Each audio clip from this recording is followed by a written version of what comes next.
Ladies and gents, how you doing? All got a bit serious yesterday, didn't it? Fear not, the freshly shorn Bootneck is here with another side-splitting story brought to you courtesy of the raving lunatics currently running the legal system in the United Kingdom. From the Telegraph, Sudanese asylum seeker with receding hairline and facial hair is a child, judges rule.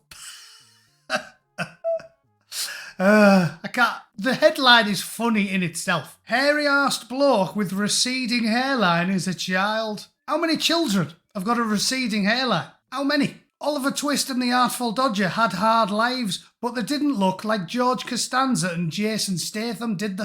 So, out of morbid curiosity, I'm going to read you this story, and I'm going to tell you why blokes with big, thick, wiry piebs, hairy backs, and forearms like Popeye are definitely not children. You already knew this, of course. It's just the highly educated elites that don't seem to grasp this very basic concept.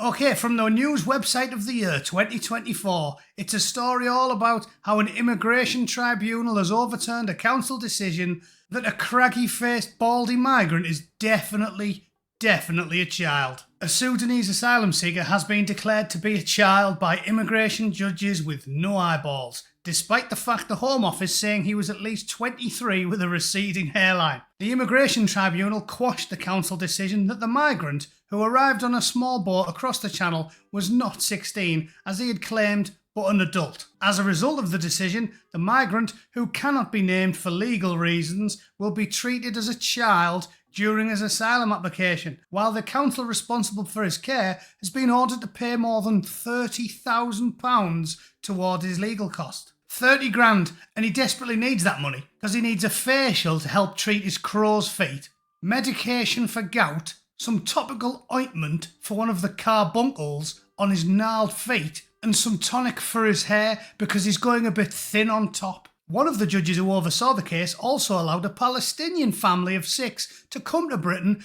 after they applied through a refugee scheme designed for Ukrainians, which, yes, you've guessed it, is a country miles away from and has nothing to do with Ukraine. Dirty lying Korea slimeball rat bastard Sir Keir Starmer last week described the decision as wrong and said Yvette Cooper was working to close what he claimed was a loophole.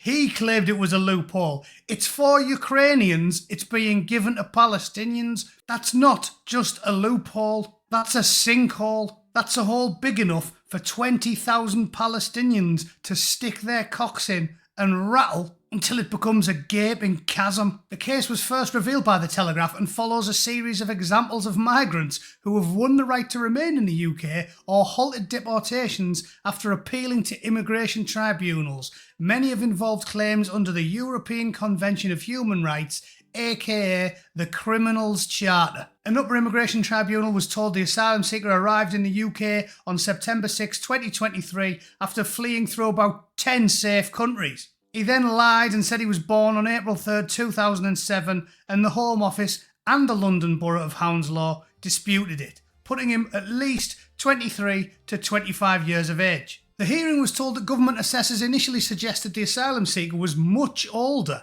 claiming he had a receding hairline, had been shaving for a while, with thick facial hair, a broad chest, forehead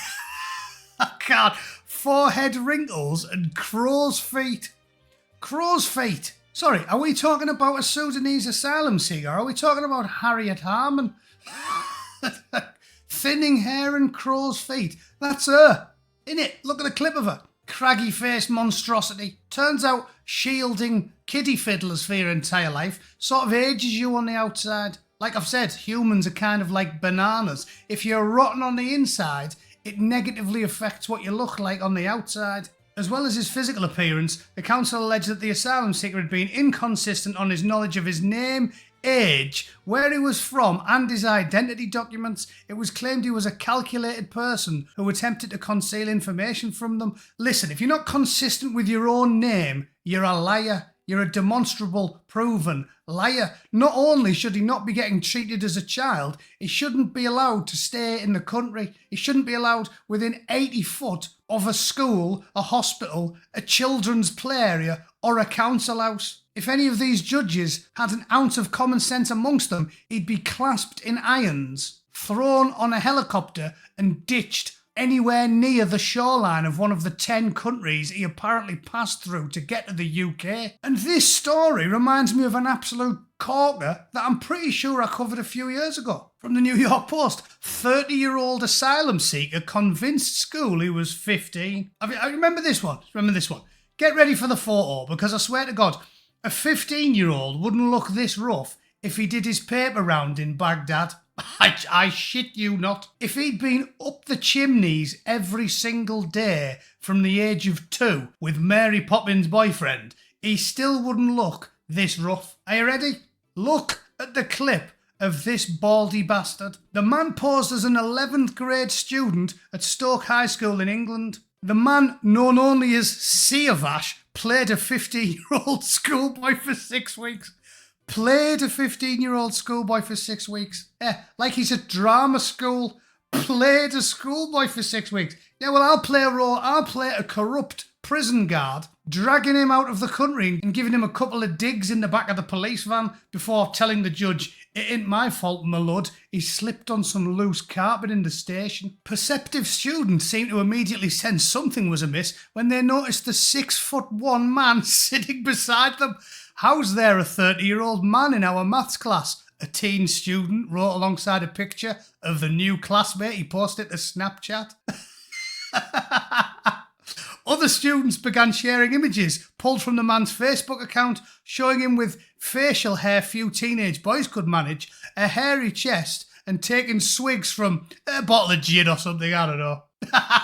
Yeah, 6'1" and a cock like a baby's arm grasping a tangerine. What was he doing in a children's classroom? Anyway, that is enough amusement for one day. The judges, as you are all aware, are full-blown activist agitators. There's a reason why Augusto, good old Augusto, used to take judges on free helicopter rides, okay? There's a reason why Benito wasn't very fond of judges, because they're prone to naked, brazen corruption. They become professional activists, and they are the enemies of the working classes in the nations they ply their devious, evil, macabre trade. Thank you very much. Okay, so that's the story. I'll put a link to it in the comments so you can show it to all your friends and families in the pub and piss yourself laughing at the unending stupidity and ignorance and malice of the incompetent fools that lord it over you.